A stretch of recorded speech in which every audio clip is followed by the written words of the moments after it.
नमस्ते बच्चों। आज हम वाक्यांश के लिए एक शब्द टॉपिक देखने वाले हैं। Hi children, today we are going to see one word substitution in our Hindi class. Okay children, इस टॉपिक को शुरू करने से पहले हमें वाक्यांश के बारे में समझना होगा। Before starting this topic, first of all, we should know the meaning of Vakyansh. What is mean by Vakyansh? Vakyansh means sentence. Shabd means word. Okay, children? So, we are going to use a word for the sentence. Let me see. इस topic को समझने के लिए यहाँ मैंने एक चित्र दिया है। चलो इसे देखते हैं।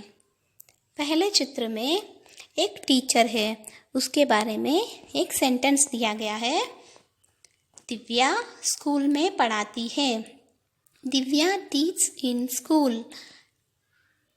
ओके, सेकेंड सेंटेंस इज वह शिक्षिका है। She is a teacher. Okay children, so instead of saying the sentence she teaches in a school, just we said that she is a teacher. In one word itself we have explained that she is teacher in a school. Okay, दूसरा है दो बच्चे खड़े हैं, उनके बारे में एक सेंटेंस, उस बालक के माता पिता नहीं हैं. That boy doesn't have parents. वह अनाथ हैं. So those who don't have parents, we call them orphan. In Hindi we say अनाथ. तीसरा है नीरव मूर्ति बनाता है. Nirav makes statue. So दूसरा सेंटेंस है वह मूर्तिकार है. He is a statue maker. Okay children, for a sentence we have said one word itself. अतः जो शब्द अनेक शब्दों के स्थान पर प्रयोग किए जाते हैं वे वाक्यांश के लिए एक शब्द कहलाते हैं. So for a sentence we are using a word. That word is called as one word substitution. Okay children, have you understood this topic? पहला पॉइंट है, कभी कभी लिखते या बोलते समय हम पूरे वाक्य के स्थान पर एक शब्द से ही काम चलाना चाहते हैं. ऐसे स्थानों पर हम वाक्यांशों के लिए एक शब्द का प्रयोग करते हैं. Whenever we are writing or whenever we are speaking, somewhere we are using a single word instead of telling a sentence, right? There, that word is called as one word substitution. That one word itself will explain the sentence meaning, right children? So that word is called as one word substitution. दूसरा point है, हम वाक्यांश के लिए एक शब्द का प्रयोग अपनी भाषा को संक्षिप्त, छोटा और सुंदर बनाने के लिए करते हैं. So why we are using this one word substitution? Because if we use a word instead of a sentence means we can make our language very short and very clear. Okay children, that's why in Hindi also we have lots of वाक्यांश के लिए एक शब्द. Let we see. चलो अब हम हिंदी में वाक्यांश के लिए एक शब्द देखते हैं. पहला है, जो लकड़ी का काम करता है उसे हम क्या बोलते हैं? बढ़ई. A person who works furniture work, what we say him? Carpenter, right? So first word is बढ़ई. दूसरा है, जिसमें बहुत खतरा हो. A thing which have lots of danger. So what we say? Dangerous, right? So in Hindi we say खतरनाक. तीसरा है, जो मूर्ति बनाता हो. A person who makes statues, what we say him? मूर्तिकार, statuer.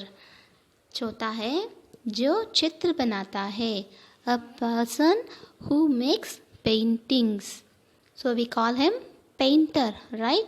In Hindi we say चित्रकार. अगला है जिसमें बल न हो, which one doesn't have strength, so we say weak, right? in Hindi we say निर्बल. अगला है जो कभी न मरे, a person or a thing which one never die, what we say Amar, immortal, right? in Hindi we say अमर. अगला है शाक सब्जी खाने वाला, a person who eats only the vegetables, so we say him vegetarian, right? in Hindi we say शाकाहारी. अगला है जहाँ आसानी से पहुँचा जा सके, a place there we can reach easily, सुगम.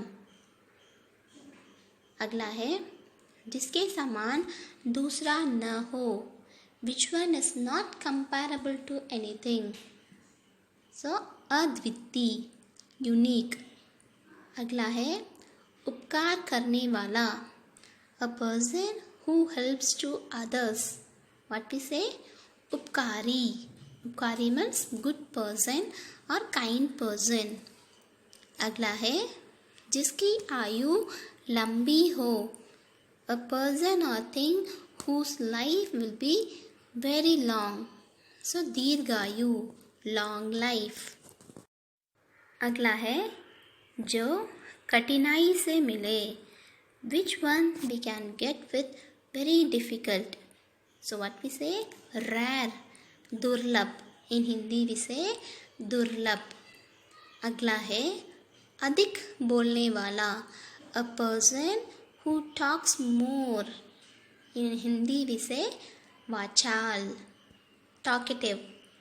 अगला है कम बोलने वाला, a person who speaks very less, मितभाषी. अगला है जानने की इच्छा रखने वाला, a person who wish to know everything, जिज्ञासु. अगला है शरण में आया हुआ, a person who came to ask shelter, a person who came and asked help to us, शरणागत, shelter. अगला है दूसरों के उपकार को न मानने वाला, a person who never mind about others' help, कृतज्ञ, cruel people. Okay children, so learn all these one words for the sentences, right children?